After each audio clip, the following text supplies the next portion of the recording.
பாளையம் modern கல்வி குழுமத்தில் PM public பள்ளியின் ஆண்டு விழா நடைபெற்றது.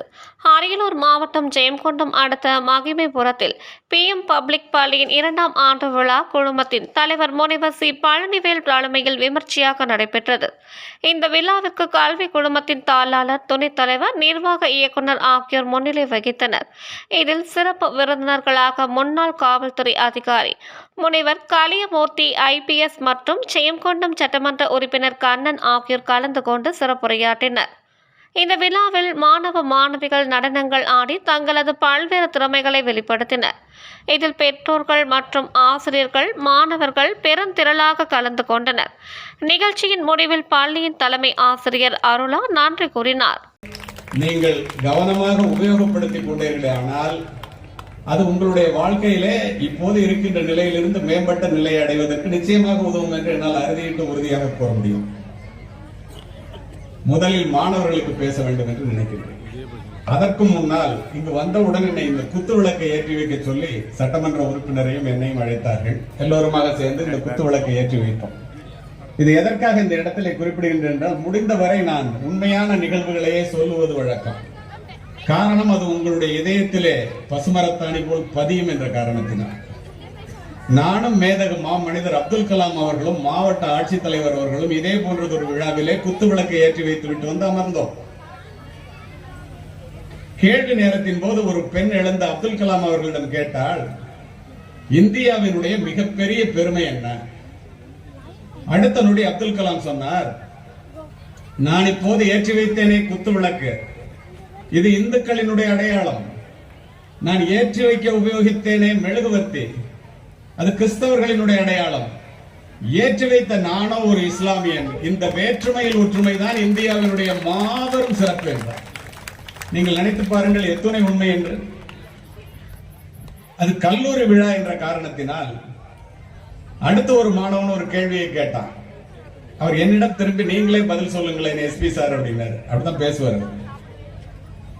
என்ன கேள்வின்னா, இந்த பள்ளிக்கூடங்கள் கல்லூரிகளினுடைய சிறப்பு என்ன?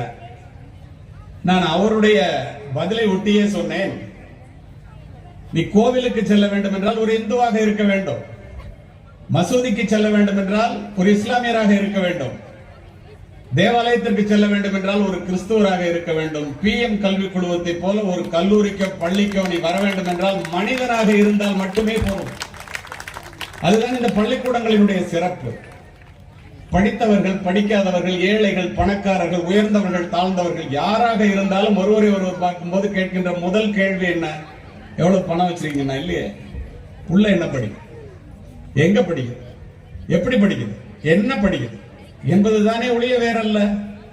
ஏன் அப்படி கேட்கிறார்கள்? பணத்தை தேடி ஓடிக்கொண்டிருப்பதாக நாம் நினைத்துக் கொண்டிருக்கின்ற இந்த உலகத்திலே பார்ப்பவர்கள் அத்தனை பேரும் புள்ள என்ன படிக்குதானே முதல் கேள்வி கேட்கிறான். ஏன் தெரியுமா? கல்வி ஏழைகளுக்கு செல்வம், செல்வர்களுக்கு அணிகலன், வீட்டிற்கு விளக்கு, நாட்டிற்கு நன்மை, பெண்களுக்கு பாதுகாப்பு. ஏன் பணத்தை விட கல்வி பெருசு தெரியுமா? நண்பர் திரு கண்ணன் அவர்கள் பேசும்போது கூட சொன்னார், அரசியல்வாதிகள் கூட படித்துத்தான் ஆக வேண்டிய ஒரு சூழ்நிலை என்று வந்துவிட்டது, அதனால் எல்லோரும் படிக்காதவர்கள் என்று நினைத்து விடாதீர்கள் என்று அற்புதமாக சொன்னார். ஏன் எல்லாருமே பணத்தை விட இந்த கல்வி பெருசு அப்படின்னு நினைக்கிறோங்கிறத இந்த இடத்துல நான் பதிவு செய்ய விரும்புகிறேன். 2000 வருஷத்துக்கு முன்னாடி தமிழன் சொன்னான், வெள்ளத்தால் போகாது, வெந்தனலால் வேகாது, வேந்தராலும் கொள்ளத்தான் இயலாது, கொடுத்தாலும் நிறைவின்றி குறையாது. பணம் வந்துடா வெள்ளத்துல அடிச்சுட்டு போயிடும், நெருப்புல எரிஞ்சிரும். திருட வந்தா திருடிட்டு போயிடுவான். அரசன் கூட வந்து படையெடுத்து வந்தான்னா சொத்தெல்லாம் அபகரிச்சுட்டு போயிடுவான். ஆனா எந்த கொம்பனாலையும் இந்த கல்வியின் மூலம் பெறுகின்ற அறிவினை அபகரிக்க முடியாது. பணம் கொடுக்க கொடுக்க குறையுண்டா, கல்வி கொடுக்க கொடுக்க வளருண்டான். யோசித்து பாருங்க, உண்மையா இல்லையான்னு. அதனால்தான் படிக்காமல் இருப்பதை விட பிறக்காமல் இருப்பதே மேல் என்றான் பேரறிஞன் பிளேட்டோ. இந்த எல்லாரும் யாரை கேட்டாலும் எல்லாரும் படின்னு சொல்றதுக்கு சும்மா சாதாரணமா சொல்லல. இப்ப இந்த மேடையில் இருக்கிற எல்லாரையுமே பாருங்களேன். நான் இப்ப உங்களை எல்லாரும், உங்களுடைய ஆசிரியர்கள் இருந்து, இங்க உட்கார்ந்து இருக்கிறவங்க இருந்து, பெற்றோர்கள் இருந்து எல்லாரும் பிள்ளைங்களை பார்க்கும்போது படின்னு சொல்றோம்ல. நானும் போகட்ட படின்னு சொல்றேன்ல. ஏன் படின்னு சொல்றேன்னு சொல்றேன் கேளுங்க. இந்த மேடையில் அமர்ந்திருக்கின்ற அத்துணை பேரும் இந்த மேடையை அலங்கரிப்பதற்கு